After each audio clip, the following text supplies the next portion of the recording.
जय हिंद साथियों, कैसे हैं आप सभी। आशा करते हैं साथियों आप सभी अच्छे होंगे और आपकी पढ़ाई भी एकदम अच्छे तरीके से चल रही होगी, ऐसी हमारी पूरी आशा है आप सभी से। साथियों आज का जो टॉपिक होने वाला है वो झारखंड पुलिस कांस्टेबल 2024 में जो हिंदी का पेपर नंबर 2 पूछा जाता है साथियों, उसी का प्रैक्टिस सेट नंबर 72 है। इसके पहले आप लोगों के लिए 71 प्रैक्टिस सेट ऑलरेडी प्रोवाइड करवाई जा चुकी है, तो आप लोग जाके वीडियो देख सकते हैं और अपनी तैयारी का अंदाजा भी लगा सकते हैं। और साथियों आप लोग लास्ट में अपना स्कोर जरूर कमेंट करेगा, क्योंकि बहुत से हमारे साथी हैं जो लगातार कमेंट करते हैं अपना स्कोर। हमारे जो लगातार साथी हैं जो जुड़े हुए हैं वो अपना स्कोर भी कमेंट करते हैं, तो आप लोग भी अपना कमेंट में अपना स्कोर जरूर करिए, ठीक है।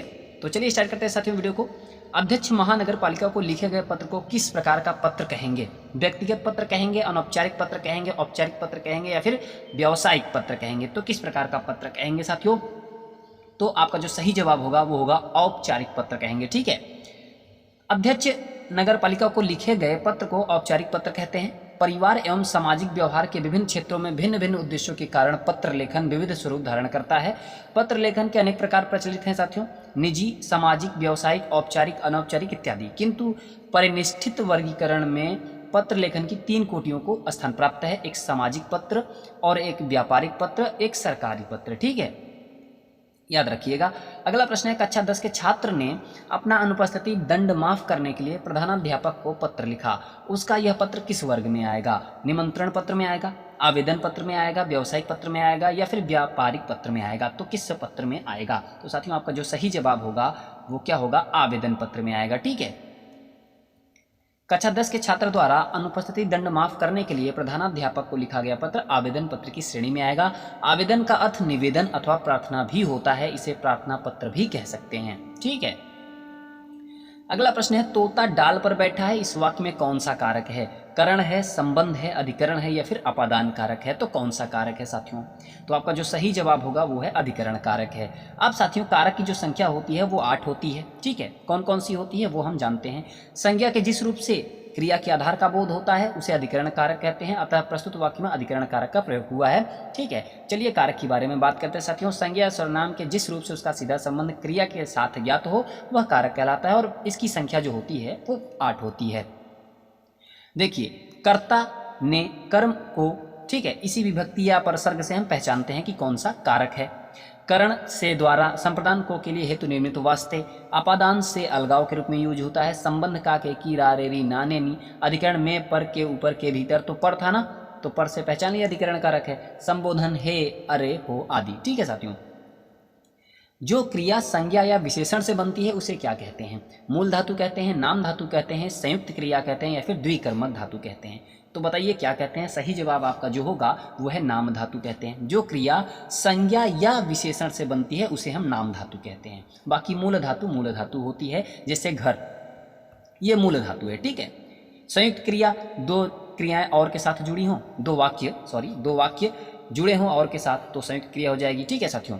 द्विकर्मिक, जिसमें देखिए जो क्रिया संज्ञा विशेषण से बनती है उसे नाम धातु कहते हैं, ठीक है। ठंडा पानी ठंड पैदा करता है, इस वाक्य में कौन सा शब्द विशेष्य है? ठंडा, ठंड, पानी, उपयुक्त में से कोई नहीं। तो ठंडा पानी ठंड पैदा करता है, इस वाक्य में आपको बताना है विशेष्य साथियों। क्या होगा आपका सही जवाब? तो साथियों पानी जो है आपका विशेष्य है, ठीक है।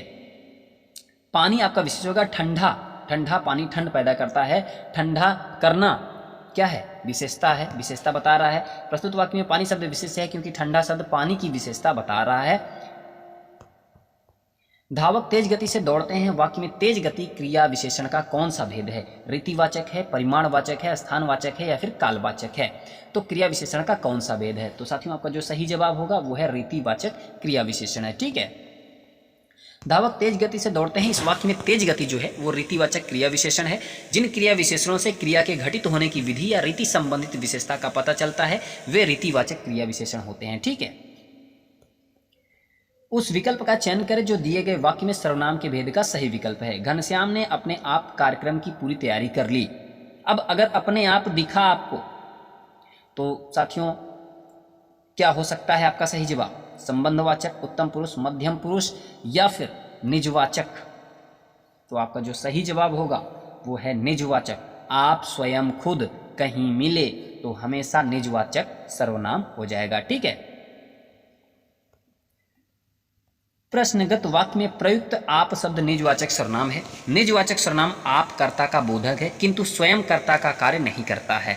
निजवाचक सर्वनाम आप का प्रयोग संज्ञा या सर्वनाम के अवधारण के लिए और दूसरे व्यक्ति के निराकरण के लिए किया जाता है। ठीक है।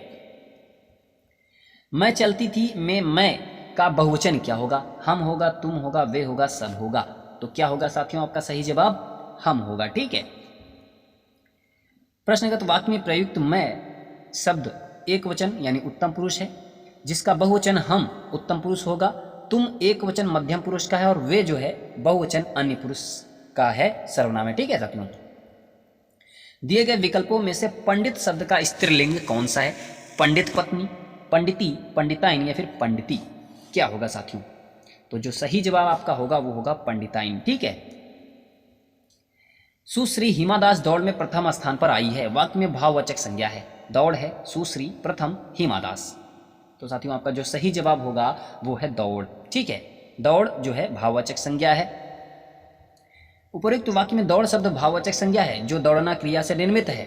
भाववाचक संज्ञा बनाने के तरीके जैसे जातिवाचक संज्ञा के द्वारा जैसे दास से दासत्व बन गया, क्रिया के द्वारा जैसे चढ़ाना से चढ़ाई हो गया, सर्वनाम के द्वारा अगर बनाते हैं तो अपना से अपनापन हो गया, विशेषण के द्वारा बनाएंगे तो गर्म से गर्मी हो जाएगी, अव्यय के द्वारा तो जैसे दूर से दूरी हो गई। ठीक है। तो इस तरीके से हम भाववाचक संज्ञा में बदलते हैं। वर्णों के समुदाय को क्या कहते हैं साथियों? वर्णमाला कहते हैं, सर्वनाम कहते हैं, अक्षर कहते हैं या फिर क्रिया कहते हैं। तो वर्णों के समुदाय को हम क्या कहेंगे? वर्णमाला कहेंगे। ठीक है। वर्णों के समुदाय को वर्णमाला कहते हैं। वर्ण हमारी उच्चरित भाषा या वाणी की सबसे छोटी इकाई है। इन्हीं इकाइयों को मिलाकर शब्द समूह और वाक्यों की रचना होती है। त्रवर्ण किन वर्णों के संयोग से या सहयोग से बना है? त धन अ, त धन र, त धन अधर, त्र धन अ। तो किन वर्णों के सहयोग से बना है साथियों? तो आपका जो सही जवाब होगा वो आधा त धन र से बना है त्र। ठीक है। हिंदी में छत्र, ज्ञ और स्र 4 संयुक्त वर्ण हैं। इन्हें स्वतंत्र वर्ण नहीं माना जाता है क्योंकि इनकी रचना 2 व्यंजनों के मेल से हुई है। जैसे क धन खटकोण वाला ख बराबर छत्री वाला छ बनता है, आधा त धन र बराबर त्र बनता है, आधा ज धन या बराबर ज्ञ बनता है, आधा श धन र बराबर श बनता है। याद रखिएगा साथियों। ठीक है। दुनिया को नई राह दिखाता है। वाक्य में प्रयुक्त काल पहचानिए। सामान्य भविष्य, अपूर्ण भूतकाल, सामान्य वर्तमान, पूर्ण वर्तमान काल। तो कौन सा काल है पहचानना है। तो साथियों आपका जो सही जवाब होगा वो है सामान्य वर्तमान काल है। ठीक है। ता है, ती है, दिखता है तो आप तुरंत लगाइए सामान्य वर्तमान काल। ठीक है। दुनिया को नई राह दिखाता है। इस वाक्य में प्रयुक्त काल सामान्य वर्तमान काल है। क्रिया का वह रूप जिसे क्रिया का वर्तमान काल में होना पाया जाए सामान्य वर्तमान काल कहा जाता है। ठीक है। मिट्टी का तत्सम शब्द बताना है साथियों। मृत्तिका होगा, मिट्टिका होगा, मृत्तिका हो गया, मृत्ति होगा। क्या होगा? मिट्टी का तत्सम रूप। तो साथियों आपका जो सही जवाब होगा वो होगा मृत्तिका। ठीक है। कौन सा शब्द किनारा का पर्यायवाची शब्द नहीं है? नहीं है बताना है। निकर, कुल, पुलिन, पर्यंत। तो किनारा का जो पर्यायवाची शब्द नहीं है वो कौन सा है? तो आपका जो सही जवाब होगा वो है निकर। ठीक है। किनारा के पर्यायवाची हैं तीर, तट, कूल, बेला तट, पुलिन, छोर, सिरा, पर्यंत इत्यादि। जबकि साथियों निकर जो है ना वो समूह, पुंज, राशि के पर्यायवाची हैं। धूमकेतु का पर्यायवाची क्या है? अश्व है, असुर है, अग्नि है या फिर आकाश है। तो धूमकेतु का जो पर्यायवाची होगा साथियों आपका जो सही जवाब बन रहा है वो है अग्नि। ठीक है। अग्नि का पर्यायवाची है। धूमकेतु, पावक, अनल, वायु सखा, दहन, कृषाणु इत्यादि अग्नि के पर्यायवाची शब्द हैं। अन्य महत्वपूर्ण जो पर्यायवाची शब्द हैं उनको जान लीजिए आप लोग। असुर की बात करें तो राक्षस, दैत्य, दानव, निशाचर, धनुज, तमचर, रजनीचर। अश्व की बात करें तो सैंधव, तुरंग, तुरंग घोटक है बाजी। ठीक है। और आकाश की बात करें तो ध्यो, अभ्र, नभ, आसमान, अनंत, अंबर। ये होता है इनके पर्यायवाची। नश्वर शब्द का विलोम बताना है साथियों। क्या होगा? नित्य है, अस्थाई है, शाश्वत है, अमर है। क्या होगा साथियों आपका सही जवाब? तो शाश्वत होगा। नश्वर का जो विलोम होगा वो शाश्वत होगा। नश्वर शब्द का विलोम साथियों शाश्वत होता है। नित्य शब्द का विलोम अनित्य होता है और अस्थाई शब्द का विलोम अस्थाई होता है। जबकि अमर का मर्त्य का विलोम शब्द है। ठीक है। अमर जो है वो मर्त्य का विलोम शब्द है। सहयोगी का सर्वथा उपयुक्त विपरीतार्थक शब्द है प्रतियोगी, प्रतिद्वंदी, प्रतिरोधी, प्रतिकूल। तो सहयोगी का सर्वथा जो उपयुक्त विपरीतार्थक शब्द है साथियों वो क्या होगा? तो आपका जो सही जवाब बनेगा वो है प्रतियोगी। ठीक है। वनस्पति का आहार करने वाला वाक्य हेतु उपयुक्त शब्द है फलाहारी, शाकाहारी, वनस्पत्याहारी, निराहारी। तो साथियों आपका जो सही जवाब होगा वो है वनस्पत्याहारी। ठीक है। वनस्पति का आहार करने वाले को हम वनस्पत्याहारी कहते हैं। वह जिसका शोषण किया जाए, वह जिसका शोषण किया जाए उसके लिए उचित शब्द का चयन करना है। शोषित होगा, अंत्यज होगा, अनाक्रांत होगा, शोषक होगा। तो क्या होगा साथियों? वह जिसका शोषण किया जाए उसे हम क्या कहेंगे? तो साथियों शोषित कहेंगे। ठीक है। जिसके द्वारा किया जाता है, जब किसी के द्वारा किया जाता है तो शोषक होता है साथियों। वह जिसका शोषण किया जाए उसके लिए उचित शब्द शोषित है। जो शोषण करता है, कोई अगर शोषण करता है तो उसे हम शोषक कहते हैं। थोथा, चना, बाजे, घना मुहावरे के अर्थ का चयन करना साथियों। दिखावा बहुत करना परंतु सार न होना। चने को बजाना, चने रूपी खिलौने से खेलना, बहुत आवाज करना। तो क्या होगा साथियों? उपयुक्त मुहावरा का जो अर्थ होगा वो क्या होगा? तो आपका जो सही जवाब होगा वो है दिखावा बहुत करना परंतु सार न होना। ठीक है। श्रुति सम भिन्नार्थक शब्द युग्म चरम या चर्म का उचित अर्थ बताना है। अंतिम सीमा चमड़ा, टूटना शाश्वत, श्रेष्ठ शक्तिहीन चमड़ा या अंतिम सत्य। तो चरम माने होता है साथियों अंतिम सीमा और चर्म माने होता है चमड़ा। तो आपका पहला ऑप्शन ए बिल्कुल सही होगा। अब अगला प्रश्न का उत्तर देने से पहले साथियों आप सभी को गद्यांश को पढ़ना होगा, उसके बाद पूछे गए प्रश्नों का उत्तर देना पड़ेगा। तो आप लोग गद्यांश को ध्यानपूर्वक पढ़िए, उसके बाद पूछे गए प्रश्नों का उत्तर देने का प्रयत्न करिए। ठीक है। चलिए गद्यांश को पढ़ते हैं। ईर्ष्या का काम जलाना है, मगर सबसे पहले वह उसी को जलाती है जिसके हृदय में उसका जन्म होता है।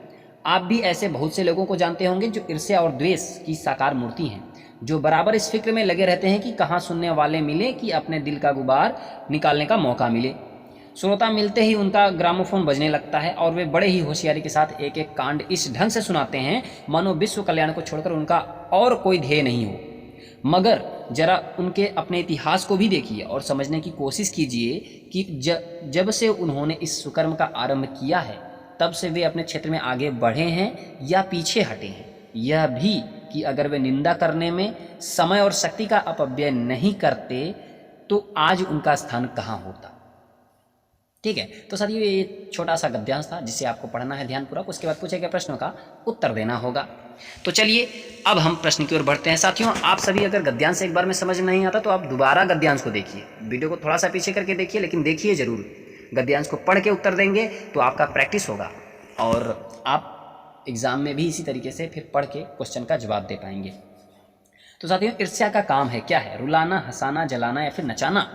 तो गद्यांश के अनुसार क्या होगा आपका सही जवाब? तो साथियों जलाना जो है आपका बिल्कुल राइट आंसर होगा। ठीक है। गद्यांश में प्रयुक्त ध्येय का क्या अर्थ है? लक्ष्य है, इच्छा है, आदर्श है या फिर मूल्य है। तो ध्येय का क्या अर्थ है? तो साथियों लक्ष्य होता है। ठीक है। गद्यांश में ईर्ष्यालु व्यक्तियों की प्रशंसा की गई है, खिल्ली उड़ाई गई है, स्तुति की गई है, फिर उपासना की गई है। तो क्या किया गया है ईर्ष्यालु व्यक्तियों की? तो साथियों गद्यांश में जो है वो ईर्ष्यालु व्यक्तियों की खिल्ली उड़ाई गई है। तो आपका ये बिल्कुल सही जवाब होगा। आशा करते हैं हमारे साथी निरंतर इस वीडियो में जुड़े होंगे और अभी तक माने वीडियो के लास्ट तक वो जुड़े हैं, और जो हमारे साथी अभी तक जुड़े हुए हैं वो अपना कमेंट भी करेंगे, क्योंकि वो जुड़े हुए हैं लगातार और उनको पता है कि हमारा कितना सही हो पा रहा है। तो वो कमेंट करके बता देंगे कि हाँ सर मेरा 20 में इतना सही हो रहा है या इतना नहीं सही हो रहा है। और जो हमारे साथी बीच में ही छोड़ के चले गए वो तो बेचारे कमेंट नहीं कर पाएंगे, क्योंकि वो छोड़ के चले गए हैं ना, तो कहाँ से कमेंट कर पाएंगे। और जब छोड़ के चले गए हैं तो उनका जो लेवल है, जो हमारे साथी बराबर जुड़े हुए हैं उनके लेवल से तो कम हो गया होगा, और जब कम हो गया होगा तो भाई जाहिर सी बात है सिलेक्शन किसका होगा? सिलेक्शन उसी का होगा जो निरंतर पढ़ता है। साथियों आप किसी भी प्लेटफॉर्म से पढ़िए, कोई दिक्कत नहीं है, लेकिन जहाँ भी पढ़िए लगातार पढ़िए, कंटिन्यूटी के साथ पढ़िए, जिससे आपका कहीं भी कभी साथियों सोचते हैं कि जब किसी का पॉइंट में या एक नंबर से सिलेक्शन रुक जाता है तो क्या होता है, तब यही सब चीज़ें छोटी छोटी चीज़ें बड़ी बन जाती हैं। तो इसलिए आप लोग कोई भी चीज़ करिए, मन लगा के करिए, पढ़ाई कर रहे हैं तो ढंग से करिए, क्योंकि साथियों आप लोगों के पास समय बहुत कम बचा है। तो यही समय है जो आप समय निकाल के पढ़ लेंगे।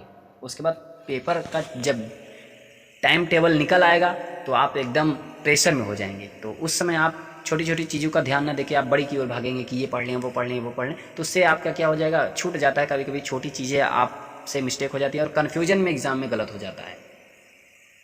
पढ़े होंगे आप ज़रूर, लेकिन कन्फ्यूजन में आपका गलत हो जाता है कि अरे यार ये वाला सही होता, साला थोड़ा सा प्रैक्टिस की कमी थी। तो इसलिए कहते हैं थोड़ा सा आप लोग पढ़ाई करते रहिए, ध्यानपूर्वक करिए। तो साथियों कैसी लगी वीडियो आप लोग जरूर बताइएगा। वीडियो पसंद आई हो तो एक लाइक और चैनल को सब्सक्राइब जरूर करिएगा और अपने साथियों तक शेयर जरूर करिएगा।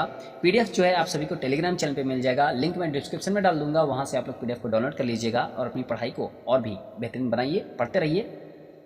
और साथियों 50 प्रश्न पूछा जाता है हिंदी पेपर 2 में, एक प्रश्न 3 नंबर का बनता है और 150 नंबर का हिंदी पूछी जाती है, ठीक है। तो साथियों पढ़ते रहिए, मस्त रहिए, मिलते हैं अगली वीडियो के साथ। जय हिंद।